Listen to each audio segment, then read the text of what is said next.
Pensemos por un momento en una de las grandes metrópolis del mundo antiguo, Éfeso, un lugar que era un hervidero de gente, de comercio, de cultura y, sobre todo, de devoción religiosa. Es justo ahí, en ese centro neurálgico, donde está por ocurrir una colisión. Un choque frontal entre una idea totalmente nueva y una economía que llevaba siglos funcionando de la misma manera. Y esa es la gran pregunta que vamos a explorar hoy. Porque lo que pasó en Éfeso no es solo un cuento antiguo, no, para nada. Es un caso de estudio fascinante sobre cómo una nueva creencia puede, literalmente, poner de cabeza a toda una sociedad, y más importante aún, a su economía. Todo arranca como suele pasar con una llegada, una idea nueva que llega con una persona, Pablo, y que poco a poco empieza a echar raíces en la ciudad. Estas primeras semillas son las que van a preparar el terreno para todo lo que está por venir.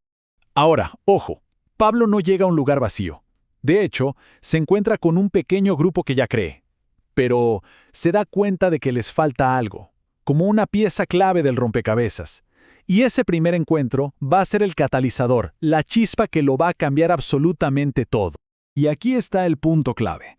Pablo les hace una distinción muy importante. Les dice, miren, una cosa es el bautismo de Juan, que se enfocaba en prepararse, en arrepentirse, pero hay una nueva dimensión, el bautismo en el nombre de Jesús, que tiene que ver con recibir el Espíritu Santo. El resultado es inmediato y es súper poderoso. Apenas se bautizan de esta nueva forma, estas mismas personas empiezan a hablar en otras lenguas y a profetizar.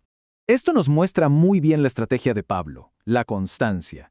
El tipo se pasa 3 meses debatiendo en la sinagoga, y cuando la cosa se pone difícil y encuentra resistencia, ¿qué hace? No se rinde, simplemente cambia de lugar. Se va a la escuela de un tal tirano y ahí sigue todos los días por 2 años. Es esa persistencia, ese trabajo diario, lo que hace que el mensaje se esparza como pólvora por toda la región. Claro, con una influencia así de grande, el conflicto era inevitable. Pero ya no hablamos solo de un debate de ideas. No, la cosa escala a otro nivel. Ahora es una demostración de poder, una confrontación espiritual cara a cara. Y es que el poder que acompañaba a Pablo era algo de otro nivel. Cuentan que hasta los pañuelos o delantales que él había usado, solo con llevarlos y ponerlos sobre los enfermos, estos se sanaban y los malos espíritus salían. Por eso la gente los llamaba milagros extraordinarios. Y por supuesto, cuando hay poder real, siempre aparecen los imitadores.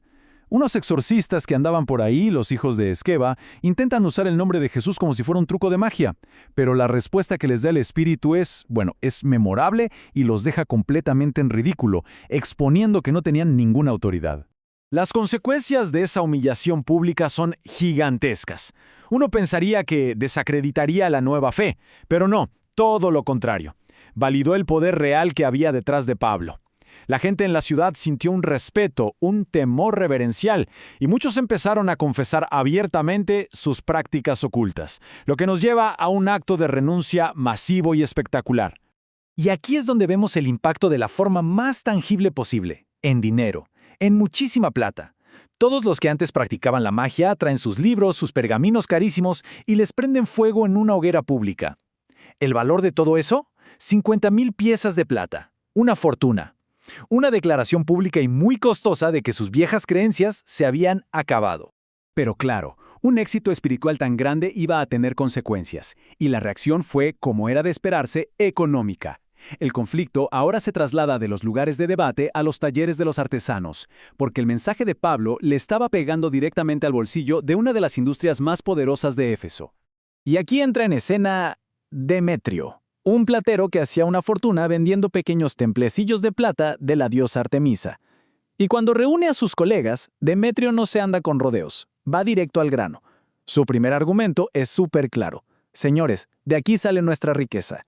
Y Demetrio, la verdad, sabía muy bien cómo mover a la gente. Fíjense en su táctica. Primero, la amenaza económica directa. La gente ya no compra nuestros ídolos. Segundo, apela al orgullo profesional. Nuestro oficio va a perder su prestigio. Y tercero, lo eleva a un tema de orgullo de la ciudad y devoción religiosa. Van a despreciar el templo de nuestra gran diosa Artemisa. Una jugada maestra. A partir de ahí, todo se sale de control pero rapidísimo. Lo que empezó como una reunión de artesanos se convierte en una turba enfurecida.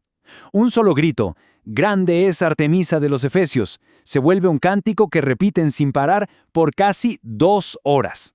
La ciudad entera es un caos, y la multitud arrastra a dos de los compañeros de Pablo hacia el teatro.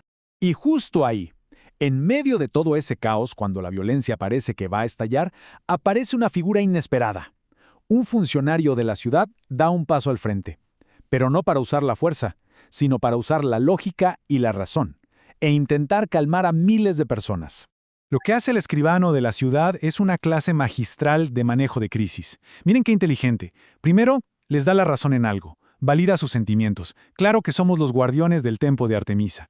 Después, desmonta la acusación. Estos hombres no han hecho nada ilegal. Luego, los redirige a las vías legales. Si tienen una queja, para eso están los tribunales. Y al final, saca el as bajo la manga. La amenaza más grande, la ira de Roma.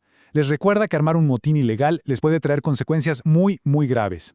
Y funcionó. La estrategia fue perfecta. La razón le ganó a la furia. La multitud, poco a poco, se dispersa. La crisis se desactiva. Y ya con la calma restaurada, Pablo puede despedirse de los creyentes y salir de la ciudad sin problemas. Y así termina la historia de esta tremenda colisión en Éfeso. Pero nos deja con una pregunta que sigue resonando hasta hoy. Este choque entre fe, poder y economía nos hace pensar. Cuando una idea nueva llega y desafía todo lo que está establecido, ¿es posible que haya un cambio tranquilo? ¿O el conflicto es simplemente el precio que hay que pagar por avanzar? La pregunta quizás es tan relevante ahora como lo fue hace 2000 años.